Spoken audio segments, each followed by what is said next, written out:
Hello दोस्तों, तो स्वागत है आपका अपने इस यूट्यूब चैनल पर। और आज के इस वीडियो में हम बात करने वाले हैं जंतु कोशिका और पादप कोशिका के अंतर के बारे में, जो कि अपन देखेंगे संगठन स्तर के आधार पे कोशिकाएं किस तरीके से जो हैं अंतर प्रदर्शित करती हैं।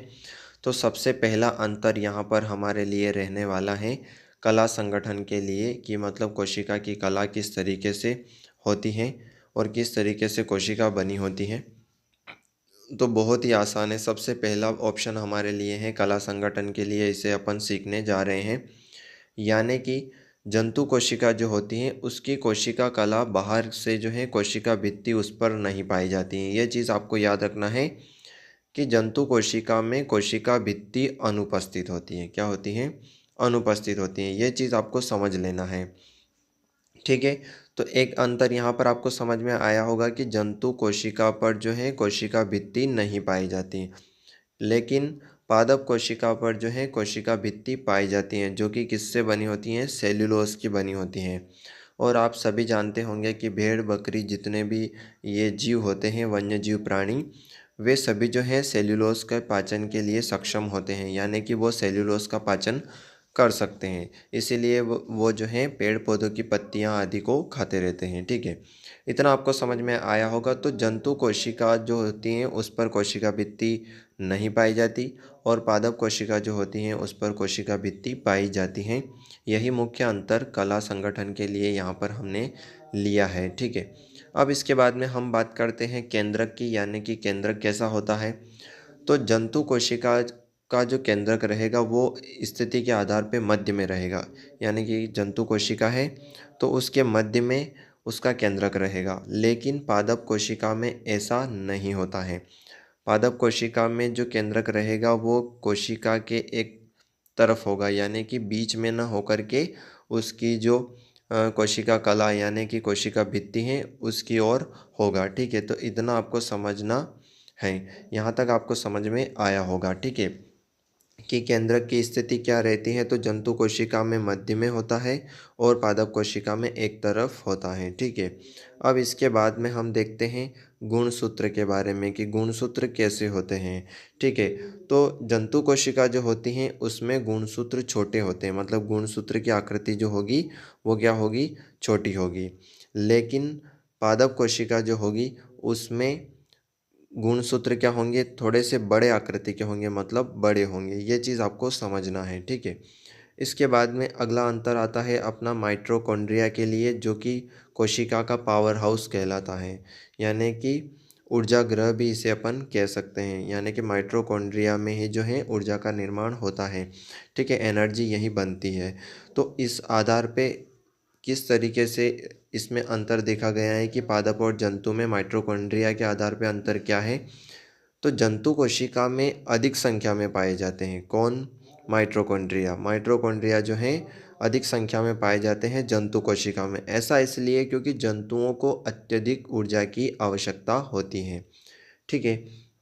लेकिन इसके बाद में अगर अपन अंतर देखते हैं यहाँ पर पादप कोशिका के लिए, तो पादप कोशिका में कम संख्या में पाए जाते हैं। ऐसा इसलिए क्योंकि पादपों को ऊर्जा की आवश्यकता बहुत कम मात्रा में होती है, इसलिए। ठीक है।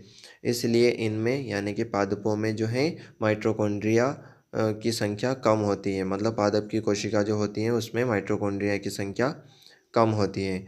अब इसके बाद में हम अगला अंतर देखने जा रहे हैं यहाँ पर लवक। ठीक है।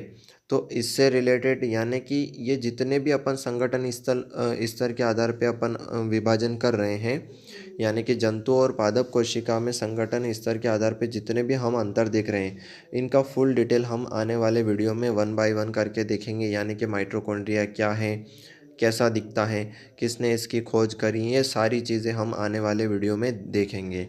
तो आज अपन यहाँ पर देख रहे हैं इनके अंतर के बारे में, कि पादप और जंतु कोशिका का मुख्य अंतर क्या रहता है। इसके लिए हम आज अध्ययन कर रहे हैं। ठीक है। तो अगला अपना जो अंतर है लवक के लिए, कि लवक जो है किसमें उपस्थित हैं, किसमें अनुपस्थित हैं। यानी कि जंतु कोशिका में लवक नहीं पाया जाता है। ये चीज़ आपको याद रख लेना है। जैसा कि आपने देखा होगा, हरित लवक के बारे में सुना होगा। तो हरित लवक किसमें उपस्थित होता है? केवल पादप कोशिकाओं में उपस्थित होता है। इस वास्ते वो हरे दिखाई देते हैं। ऐसा माना जाता है। ठीक है, तो यहाँ पर आप देखेंगे तो जंतु कोशिका में जो है लवक नहीं पाए जाते हैं। ठीक है, और लवक भी 3 प्रकार के होते हैं, ये अपन आने वाले वीडियो में सीखेंगे। ठीक है, अब इसके बाद में अंतःप्रद्रव्य जालिका यानी कि एंडोप्लाज्मिक रेटिकुलम की यहाँ पर बात की जा रही है।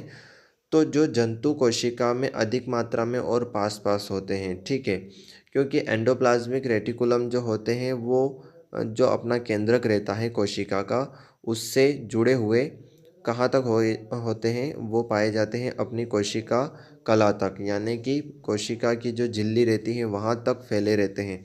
मतलब बहुत बड़े और अधिक मात्रा में यहाँ पर पाए जाते हैं। कहाँ पर? जंतु कोशिका के अंदर। ठीक है, यानी कि अंतःप्रद्रव्य जालिका जो है जंतु कोशिका में बहुत अधिक मात्रा में पाई जाती हैं। ठीक है, लेकिन पादप कोशिका में कम मात्रा में पाई जाती और दूर दूर होती हैं। ठीक है, क्योंकि इनमें उत्सर्जन के लिए इतनी आवश्यक मात्रा नहीं होती है, क्योंकि इतना उत्सर्जन पादप कोशिकाएं नहीं करती हैं।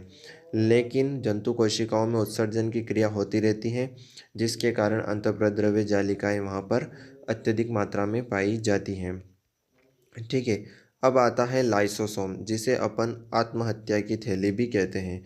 तो लाइसोसोम जो है, ठीक है, लाइसोसोम जो है जंतु कोशिका में उपस्थित होता है, मतलब जंतु कोशिका में यह पाया जाता है, लेकिन पादप कोशिका में यह नहीं पाया जाता है। ठीक है, क्योंकि पादप कोशिकाओं में इसकी आवश्यकता नहीं होती है, क्योंकि लाइसोसोम जो रहता है इसमें अत्यधिक मात्रा में पाचक एंजाइम पाए जाते हैं, जो विभिन्न प्रकार के भोज्य पदार्थों का जो है पाचन करने में मदद करते हैं। इसलिए जंतु कोशिका में इसकी आवश्यकता होती है और यह जंतु कोशिकाओं में ही पाया जाता है, लेकिन पादप कोशिका में अनुपस्थित रहता है। उम्मीद करता हूँ यह जानकारी आपको पसंद आई होगी, और कैसा लगा ये वीडियो कमेंट कर ज़रूर बताएं। साथ ही जुड़े रहें हमारे साथ, ताकि आप कुछ अच्छा और नया सीख सकें। तो आज हमने सीखा है पादप और जंतु कोशिका में अंतर। अब इससे रिलेटेड आने वाले जितने भी MCQ प्रश्न होंगे, ये हम अगले वाले वीडियो में देखेंगे। तो जुड़े रहें हमारे साथ, ताकि आप कुछ अच्छा और नया सीख सकें। धन्यवाद।